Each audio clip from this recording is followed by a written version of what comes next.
This holiday season, give yourself the gift of quick, easy, flavorful, and nutritious meals. Factor is America's #1 ready-to-eat meal delivery service, and they can help you eat well for breakfast, lunch, and dinner. Factor meals are chef-prepared, dietitian-approved, and delivered to your door, ready to eat. So you can save time and stay healthy while staying on top of all your holiday responsibilities. Cross meal prepping off your to-do list with 35-plus fresh, never-frozen meals that are hot and ready in just 2 minutes. Factor offers options to fit your lifestyle and preferences, whether it's calorie smart, vegan and veggie, or their protein plus option. This December, get Factor and enjoy eating well without the hassle. Just choose your meals and enjoy. Head to factormeals.com/Persia50 and use code Persia50 to get 50% off. That's code Persia50 at factormeals.com/Persia50 to get 50% off. This podcast is brought to you by Royal Fratricide. Attention, princes and kings! Does your empire have 1 million or more subjects? Do you feel like you would do a better job of leading the wayward masses than your idiot brother? Or perhaps you know that he has no right to rule because you were born at a better point in your father's life. Well then, I have a deal you can't pass up. Royal Fratricide. Simply attach 1 bottle of fratricide to the end of your spear and apply it liberally to any siblings you think might threaten your ability to claim the throne. Whether they have your father's favor, a cohort of annoying priests, or just bother you sometimes, Royal Fratricide will secure your position in the history books.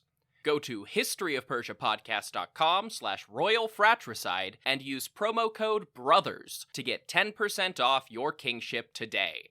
Royal Fratricide does not take responsibility for any coups, plots, or usurpations resulting from use. This ad is to be considered parody. Hopful Media does not endorse X sides of any sort. Please stab responsibly.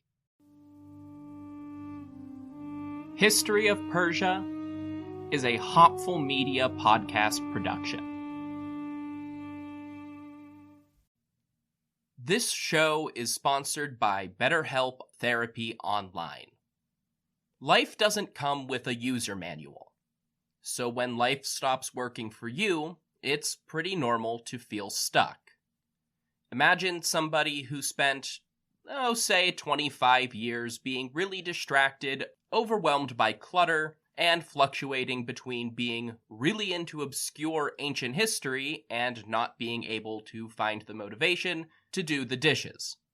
That person is me, and apparently, if there were a user manual to life, it might have told me that I have ADHD and should talk to my doctor about that. Therapists are about as close to a manual as we can get. Folks who are trained to help you figure out challenging emotions and learn coping skills. BetterHelp has connected millions of people with licensed, registered therapists for convenient and secure online therapy. It's convenient and 100% accessible online. No waiting rooms, no traffic, and not even endless Googling of therapist near me. You just fill out a questionnaire and get matched with an appropriate therapist. And if it doesn't click, BetterHelp makes it easy to switch providers. Everyone deserves to feel their best, so get unstuck with BetterHelp. Learn more and save 10% off your first month at betterhelp.com/Persia. That's BetterHelp, HELP.com/Persia. Gamarjoba, and welcome to the History of Persia. As you can tell, I am not Trevor, but what I can tell you is that I'm Roberto from the history of Sakartvelo, Georgia. If you so wish, come visit us in the land of the Kartveli, where you'll find beautiful beaches, amazing food, and wine that you'll just die for. Go ahead and explore the little-known country of Georgia. Being on the edge of empires, we have hosted a whole slew of rulers. We've had the Persians, the Parthians, the Romans, the Byzantines, the Sassanids, the Russians, and even had centuries of our own independent rule. We will also explore myths and stories that take place in modern Georgia, or that even have a Georgian or Proto-Georgian as their main character. Pretty soon, we will be covering their Argonautica, Medea, and the Georgian Prometheus named Amirani, who wasn't as kind as Prometheus himself. If you want to learn more about their stories, come and join us at the History of Sakartvelo, Georgia. You can look us up on Twitter at history_Georgia or on our website at historyofsakartvelo.com. Sakartvelo is spelled Saqartvelo. Now, let's get back to our scheduled broadcast of the history of Persia. Madlaba da Nakvamdis.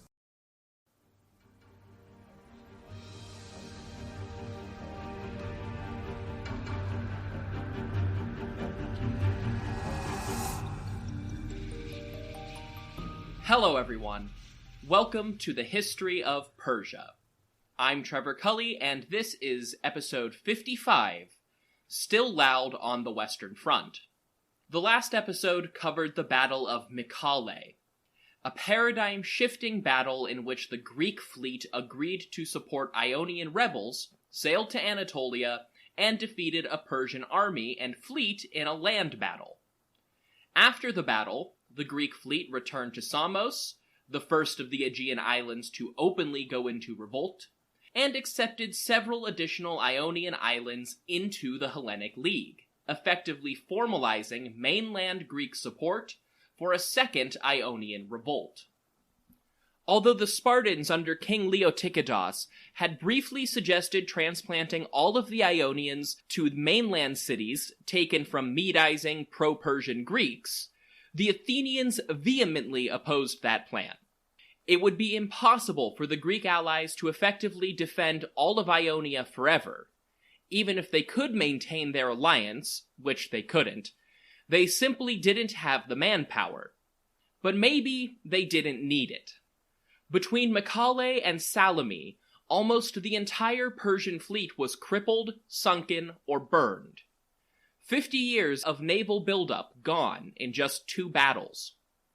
If the Greeks could maintain naval dominance in the eastern Mediterranean, they might be able to make Ionia more trouble than it was worth for the great king. And that's really the name of the game here. I think a lot of people are probably looking forward to some kind of big wrap-up to this war like I had after Marathon.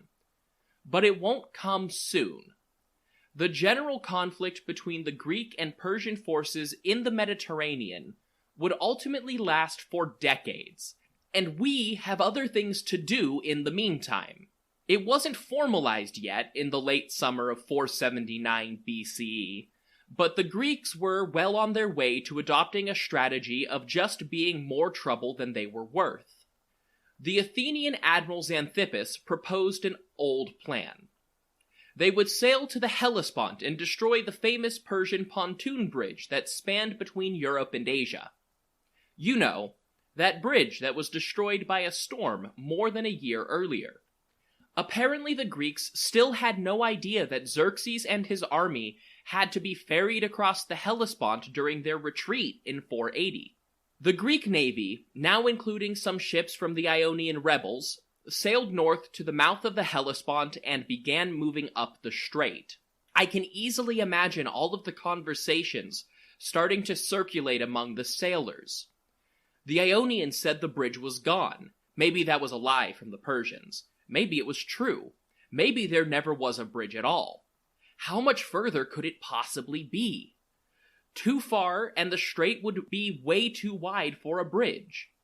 Finally, the fleet reached the cities of Abydos and Sestos, the first major pair of settlements across from each other, and the rumored location of Xerxes' pontoon bridge. But there was still no bridge in sight. They came ashore in Abydos on the Asian side of the strait and asked the locals who met them, where the heck was this bridge? The Greeks of Abydos confirmed that there really had been a pair of monumental pontoon bridges spanning the Hellespont, but also confirmed that said bridges had been ravaged by a storm almost a full year earlier. Just like the aftermath of Salome, the Spartan commander declared mission accomplished, and most of the fleet sailed home. By now, news of the victory at Plataea had certainly caught up with the fleet, and the war seemed won.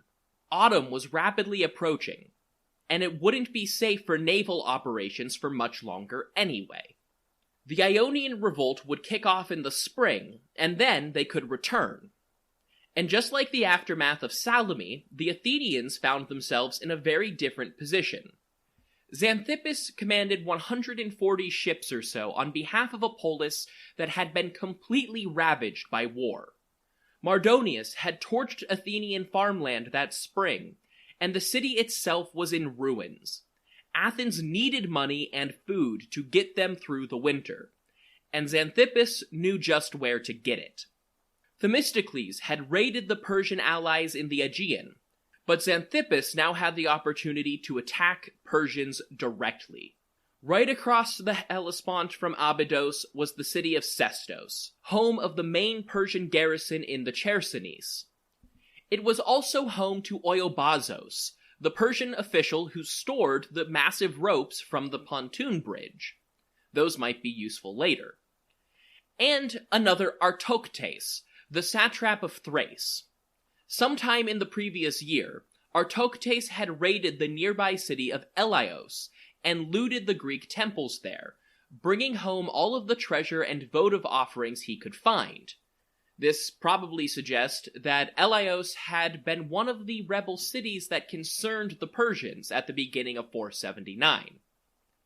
All of this loot was still being stored in Sestos, which had no idea that an enemy army was about to arrive on its doorstep. But there were the Athenians, with as many as 30,000 men, and a very poorly prepared enemy city full to the brim with important enemy officers, treasure, and potential war trophies. Naturally, Xanthippus ordered his men to besiege the city. Evidently, Artoctes had no intention of relenting, or expected the naval force to give up as the weather got worse.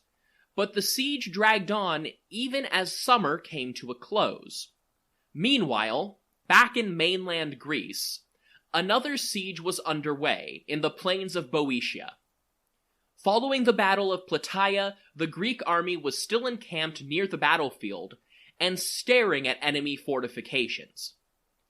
The Persian camp had been cleared away, but the city of Thebes stood strong, defiant, and most importantly, Persian.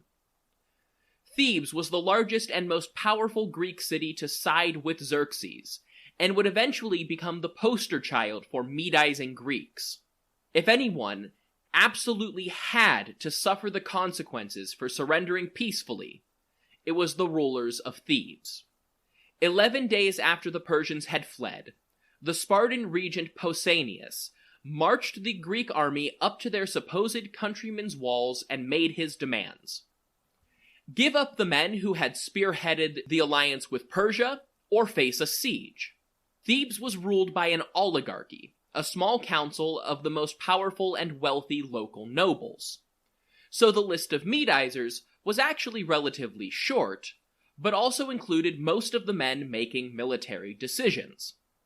Of course, they refused, and the Greek forces invested their city.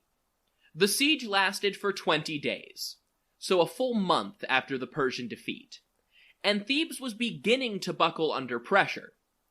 They were completely cut off from their allies, surrounded by the largest Greek army ever assembled, and most importantly, that army was in control of all of the food and farmland for miles around.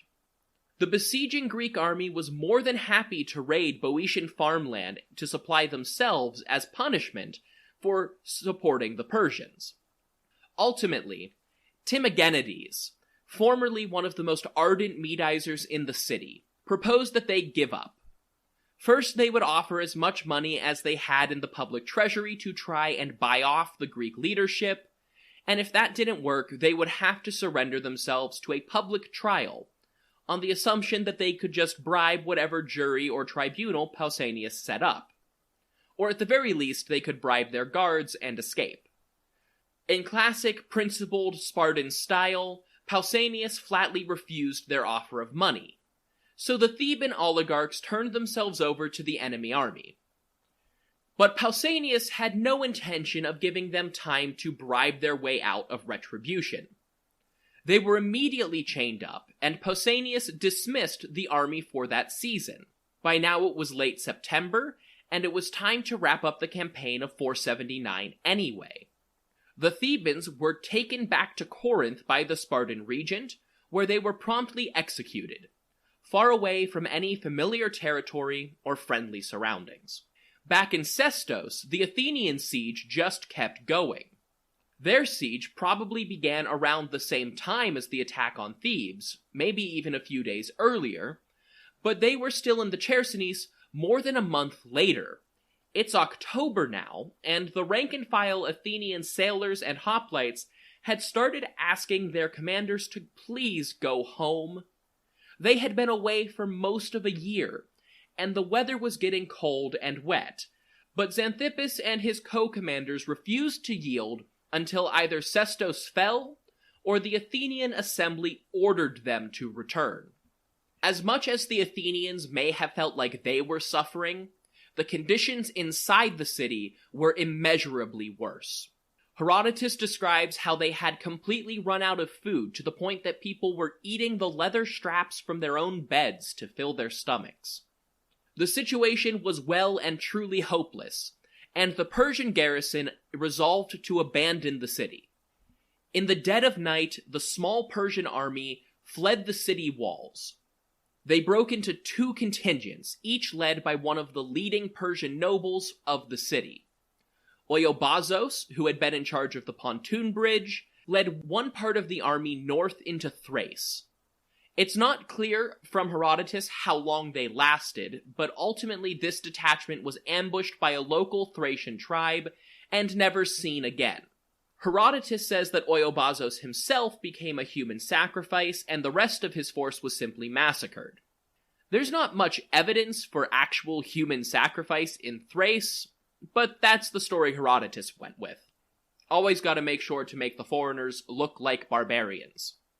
Artoctes, on the other hand, made it a few miles before the Athenians caught up with his force and attacked them trying to cross a small river outside of Sestos.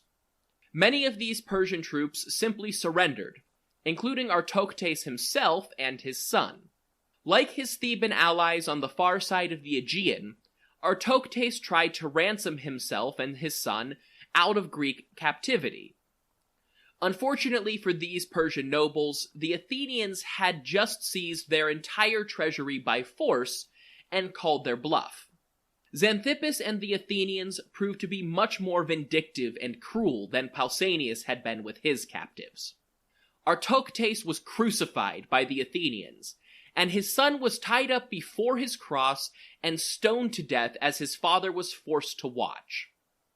With Artoctes dead, Persian control of Thrace was isolated to just a few garrisons spread along the coast, with no central commander, and Athens found itself in de facto control of the northern Hellespont, securing their own access to the Black Sea grain trade and provisions to rebuild their city. Then, and only then, did Xanthippus and his men sail home with all of their Persian loot, none of which they returned to the Greek city of Ilias. It's actually a bit of a historical fluke that the Athenians were able to capture Sestos. Had Plataea been even just a little less disastrous, or Thracian raiders attacked at slightly different times, Persian reinforcements might have turned up at Sestos while it was still under siege. While both of these sieges were ongoing, the Persian retreat from Greece was still underway. After watching the carnage unfold at Plataea, Artabazos took the remaining Persians and fled north into Thessaly. Once there, he stopped briefly to rest and resupply in the friendly Thessalian cities, where he lied through his teeth. In the days immediately after the defeat at Plataea, Artabazos told his hosts that Mardonius and the rest of the army would be right behind them. He even passed on orders to host the deceased general. Artabazos, on the other hand, had served his purpose and was taking his troops back to Sardis to report their obvious victory. Herodotus gives us the distinct sense that Artabazos proceeded to march as quickly through Thessaly and Macedon as his men possibly could, trying to stay ahead of the news from Plataea and avoid any potential betrayals from the Greek speakers, Macedonians included. According to Herodotus, he chose the shortest possible route back to Sardis. Instead of passing along the southeastern coast of Europe to restore Persian presence in Thrace as he had the year before, Artabazos marched straight through Thracian territory and away from Macedon. It probably didn't help that he was fully aware of an ongoing Greco-Thracian rebellion immediately east of Macedon that he had no intention of getting involved with again. His men couldn't put that down before Plataea, and he certainly wasn't going to risk it now. Instead, he raced towards Byzantium, harried by hostile Thracians and running low on food all the way.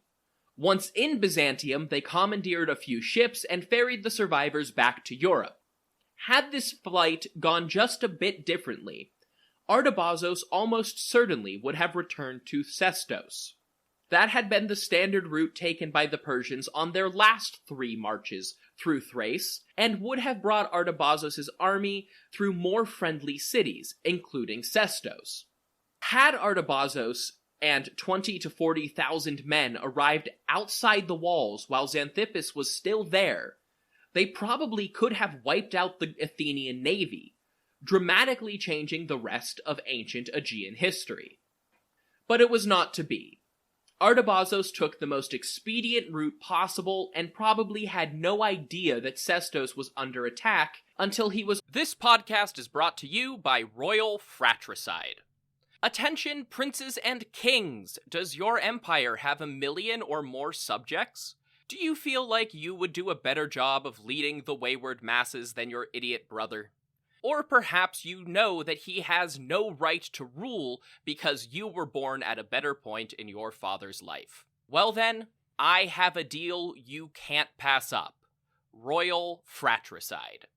Simply attach 1 bottle of fratricide to the end of your spear and apply it liberally to any siblings you think might threaten your ability to claim the throne. Whether they have your father's favor, a cohort of annoying priests, or just bother you sometimes, Royal Fratricide will secure your position in the history books. Go to historyofpersiapodcast.com/Royal Fratricide and use promo code BROTHERS to get 10% off your kingship today. Royal Fratricide does not take responsibility for any coups, plots, or usurpations resulting from use. This ad is to be considered parody. Hopful Media does not endorse X sides of any sort. Please stab responsibly. Already in Byzantium with his exhausted and hungry troops. Interestingly enough, we can be pretty sure that Artabazos did not tell Xerxes the same story that Herodotus told his audience. The version remembered in Greek history is that Artabazos hung back from the battle line at Plataea and led his troops away from the battle without ever fighting.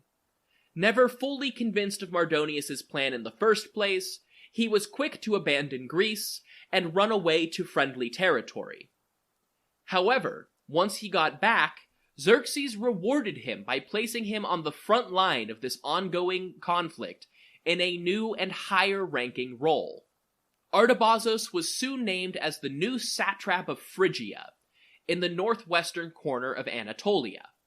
Here he would be responsible for maintaining Persian control around the Hellespont. Not only that, but his position became hereditary, a rare honor for satraps in the early empire. Artabazos' descendants went on to hold the position until 360 BCE. Even after that, his descendants ruled the city of Chios in Pontus, where they may have remained local kings until the coming of the Roman Empire. It's not fully documented, but his great-great-great-grandson was named Mithridates, and ruled part of Pontus when Alexander turned up. It's not a huge stretch from there. You don't get that kind of dynasty unless you tell a story that the king likes. And more importantly, one that he doesn't think you lied about later. It sure makes it seem like Herodotus is leaving something out here, but we really can't know what. Dio Chrysostom, a Greek philosopher in the 1st century CE, may provide a clue in his description of the supposed Persian history of the same events. Xerxes invaded Greece, and on the one hand, defeated the Spartans at Thermopylae and killed their king, Leonidas. And on the other hand, he captured the city of the Athenians and demolished it. And those who did not escape he sold into slavery. After he accomplished this, he imposed tribute on the Greeks and returned to Asia. Obviously, this is not what actually happened, or at least it's not what happened forever. But it may be the story that Xerxes spun at home. We know that one of his royal inscriptions lists the Iona beyond the sea as his subjects. Some scholars insist that this firmly dates that inscription to the year 479, while others think this is the same trick that Darius pulled with the Saka Paradrya, claiming them in his propaganda despite his failed invasion of European Scythia. But of course, neither inscription XPH nor Dio Chrysostom's Persian history reflect reality. Beginning with Sestos, and really with Mycale, Greece went on an offensive against the King of Kings. The fall of Sestos also brings us to an end of Herodotus's histories. The last story he tells ties the crucified Artoctes back to Cyrus the Great. Though the story is almost certainly made up, it makes a fitting ending. According to Herodotus, one of Artoctes' ancestors was a tribal leader called Artembares, who encouraged Cyrus to expand his empire beyond the borders of Media. He told Cyrus that their current territory was too small and rugged, but also that the Persians were great men who could seize and inhabit more fertile lands. After all, there were many candidates all around them. Anatolia, Mesopotamia, Bactria, and so on were all ripe for the taking. In response, Cyrus warned Artembares and all of his people, "From lands which are not rugged, so men who are not rugged will likely come forth. Just as it does not behoove to the same land to bring forth fruits of the earth, which are desirable, and also men who are skilled in war." According to Herodotus, this led Artembares to leave and choose to dwell in the infertile mountains and plateaus rather than comfortable lands surrounding them, where they would become the same as their subjects. Of course, Herodotus's moral is also clear in the subtext. By the time of Xerxes, the Persians had not just subjugated their neighbors, but moved in with them. From Bactria to Egypt, Persians embraced the wealth and creature comforts of their empire, and to Herodotus and his Greek audience, importing grain from the Crimea and surrounded by rugged olive trees, this meant that Persia must be in decline, while the Greeks were still hardy warriors. I think we'll see that this hypothesis does not bear any more fruit than Herodotus's misguided idea of the Zagros Mountains. But that's a story for another day. This would make a great ending to the story, and it is a fitting ending to the histories. But part of what I want to demonstrate in this episode is that it wasn't the end. The winter of 479 to 478 came and went, and in the spring, the war resumed. But in lieu of Herodotus, I should probably acknowledge our new sources. Of course, most of them aren't new. Some, like Ctesias, Xenophon, and especially Diodorus Siculus, have been around and will stay around for some time to come.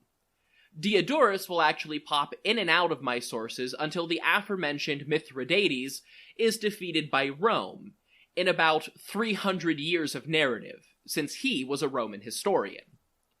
Other sources, especially from the Roman period, will also pop in and out as necessary, but most of those have already made an appearance in the stories of Cyrus or Darius. The new entry today is Thucydides. Usually considered the second member of the Holy Trinity of Greek historians, Thucydides' History of the Peloponnesian War covers the gap in Greek history between the end of Herodotus and Xenophon's Hellenica. However, as the title of Thucydides' history may imply, it is much more focused on Greek history.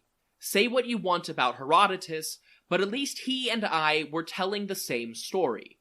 From now, really until Darius II, Historians have to piece bits of different Greco-Roman sources together with Persian letters and receipts to create any kind of coherent narrative. Most of the battles I'm going to cover in the rest of this episode are just kind of mentioned in passing by these sources, especially Thucydides, who is much more concerned with laying the foundation for the wars that would tear across Greece for much of the 5th century. 478 saw 2 more major battles unfold. And by major, I mean Thucydides thought they were worth mentioning. The Greek army did not reconvene, and ultimately it never would. For all the punishment meted out against the Theban oligarchs, the kings of Thessaly, who had actively invited the Persians in, were apparently left to their own devices. Several of their cities apparently saw changes in government, with either tyrannies or democracies displacing the old ruling class, but not much is said about it. Instead, Pausanias took control of the fleet while Leotychidas stayed home. The Greek navy promptly sailed east to disrupt Persian control in the Aegean and support the second generation of Ionian rebels. The Persian fleet was still in shambles and stretched thin by the island uprisings of places like Lesbos and Samos. With the threat of invasion over, and Athens in desperate need of repairs, the size of the fleet was greatly decreased. Pausanias commanded just 50 ships. They were probably overstuffed with marines, but it was still just 1/6 of their strength at Salome, and probably indicative of how, in the cold light of day, the mainland Greeks just didn't prioritize the success of the rebellion in Ionia. This small fleet attacked the island of Cyprus, which archaeology tells us was dotted with Persian garrisons. Thucydides only says that the Greeks subdued the greater part of the island, but there is no evidence that Cyprus ever fell out of Persian control. In all likelihood, this was a raid that came and went to the many different ports and cities on the island, attacking Persian garrisons and looting to fill up their post-war coffers. However, as an Athenian writing about his city's decades-long conflict with Sparta, Thucydides is much more interested in where the shrunken Greek fleet went after Cyprus. From there, they sailed back through the Hellespont, passing the newly friendly cities of Sestos and Abydos on their way. Under Persian control, it ensured that the great kings were in command of any and all trade coming out of the Black Sea. Most of Greece, especially the southern part where the Hellenic League was strongest, was constantly in need of imported grain, and the Greek colonists and settled Scythians of the Crimea were one major supplier. Athens, in particular, was still recovering and heavily dependent on these imports. By taking Byzantium, they could secure that trade route for Greece. Once again, Thucydides cares less about the actual battle and uses it as a stepping stone for his own narrative. All he says is that the Greeks besieged the city and took control. As the commander of the Greek forces, Pausanias was now the de facto military governor of Byzantium, but he was soon engulfed in scandal. The Spartan commander had started exchanging letters with Xerxes, still in residence at Sardis, and Artabazos in Phrygia. He was even accused of courting either one or both of the Persians' daughters. In exchange, he was apparently offering to go over to their side and help lead a coup in the Peloponnese. Rumors of this betrayal got back to Sparta, and he was recalled by the ephors. He was also accused, vaguely, of leading the army as a tyrant, and was forced to stand trial for both accusations. He was not convicted, but he was not sent back to Byzantium. Other Spartan commanders were sent in his stead, but the non-Peloponnesians centered on Athens had enough of Sparta. They rejected all of the Spartan commanders, and the Peloponnesian fleet sailed home. With that, the Hellenic League, the greatest unifying force in Greek history prior to Philip and Alexander, functionally came to an end. Sparta and their Peloponnesian League returned to their homes, while Athens and their newfound Ionian and Islander allies resolved to form a new alliance. Led by the Athenian aristocrat Aristides, They sailed to the island of Delos, now a well-established naval base for the allied Greek fleet, and drew up new oaths. The new allies were basically the non-Peloponnesian members of the old league, but would spend the next decade adding new members to what was officially called the Athenian Alliance, but history knows better as the Delian League. The cities involved pledged to have the same enemies, support one another militarily, and exact vengeance against Persian territory. Individual member cities were given the option to pay a tax to support the league, or provide troops. Most chose to pay the tax, while only Athens and a few others would form the actual military. Whether intentional or not, it effectively formed an Athenian empire where league members did not maintain their own militaries, and Athens had nearly unrivaled military dominance. Though not a problem yet, the ultimate consequence was that if someone wanted out and stopped paying their taxes, only Athens had a military and could bring them back into the league by force. The league treasury was stored on Delos, where they had formed their pact, but beyond that we don't hear much about the rest of the 478 campaign season. Presumably there was minimal Persian retaliation at sea, following the destruction of the fleet, but the army was still present in Anatolia, and was busy trying to assault Ionian cities as they broke into ad hoc revolts. Most of the Greek sources gloss over this period entirely, but Ctesias makes one reference to the events. After their betrayal in the mountain passes at Mycale, the city of Miletus was considered in open rebellion. With unimpeded access to the sea, it was just as difficult to besiege in 478 as it had been 20 years earlier during the original Ionian revolt. Instead of trying to take Miletus outright, Xerxes seems to have started by sending a small force to raid and destroy the Milesian sanctuary of Didyma, a famous oracle to the god Apollo, and the same temple that Cyrus the Great had patronized during his own conquest of the region. For the most part, these operations were successful. No major Ionian city seceded to join the Delian League in the immediate wake of its foundation, so Xerxes and his commanders must have been doing something right.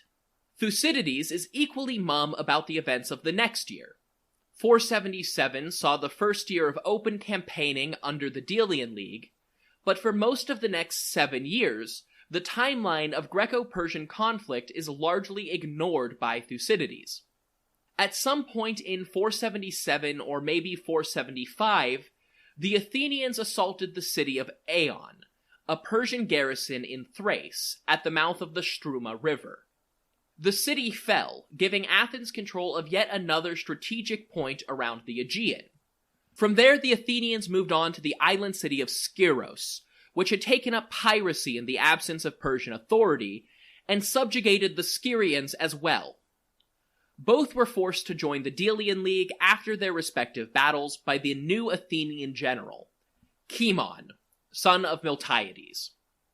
Cimon's anti-Persian pedigree was practically unrivaled in Athens, as his father had been the strategist credited with the victory at Marathon, but most of his exploits at this early stage go unrecorded.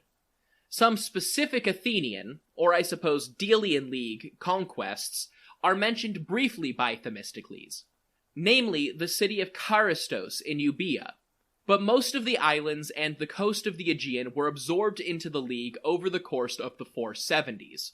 Long-standing Persian possessions like Naxos, Rhodes, and other islands in the Cyclades next appear as tax-paying members of the League.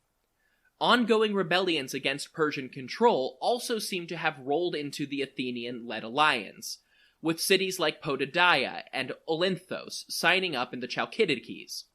As more and more islands and strategic coastal positions were either taken by force or joined Athens willingly, the areas in between saw which way the wind was blowing and signed up with the new regional power. Meanwhile, the Spartan situation was shifting rapidly.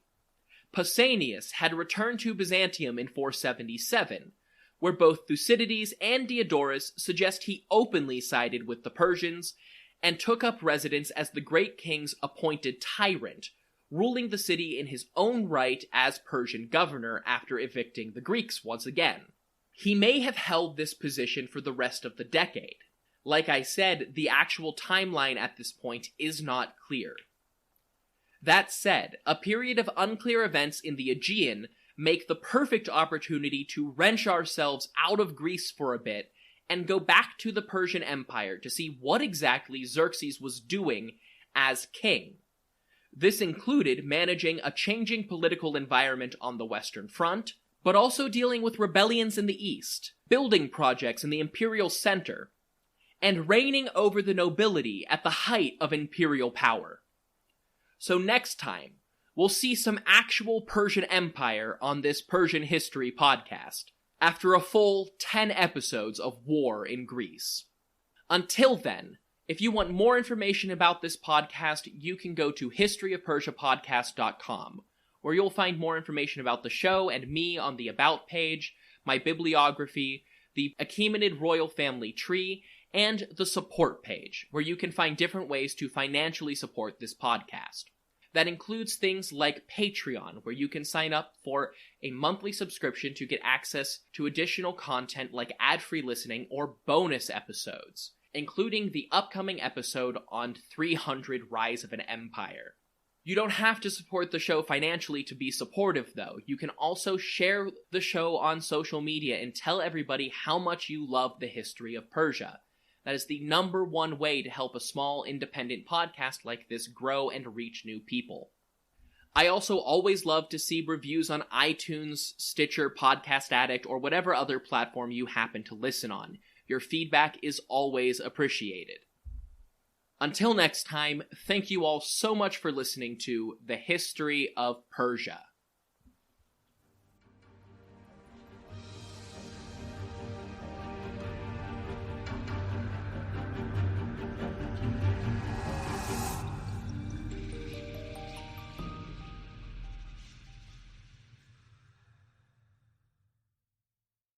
This podcast is brought to you by Royal Fratricide. Attention, princes and kings! Does your empire have 1 million or more subjects? Do you feel like you would do a better job of leading the wayward masses than your idiot brother? Or perhaps you know that he has no right to rule because you were born at a better point in your father's life. Well then, I have a deal you can't pass up. Royal Fratricide. Simply attach 1 bottle of fratricide to the end of your spear and apply it liberally to any siblings you think might threaten your ability to claim the throne. Whether they have your father's favor, a cohort of annoying priests, or just bother you sometimes, Royal Fratricide will secure your position in the history books. Go to historyofpersiapodcast.com/Royal Fratricide and use promo code BROTHERS to get 10% off your kingship today.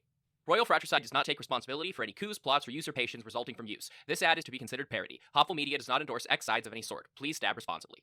This podcast is brought to you by Royal Fratricide. Attention, princes and kings! Does your empire have 1 million or more subjects? Do you feel like you would do a better job of leading the wayward masses than your idiot brother? Or perhaps you know that he has no right to rule because you were born at a better point in your father's life. Well then, I have a deal you can't pass up. Royal Fratricide. Simply attach 1 bottle of fratricide to the end of your spear and apply it liberally to any siblings you think might threaten your ability to claim the throne. Whether they have your father's favor, a cohort of annoying priests, or just bother you sometimes, Royal Fratricide will secure your position in the history books. Go to historyofpersiapodcast.com/Royal Fratricide and use promo code BROTHERS to get 10% off your kingship today. Royal Fratricide does not take responsibility for any coups, plots, or usurpations resulting from use. This ad is to be considered parody. Hopeful Media does not endorse X sides of any sort. Please stab responsibly.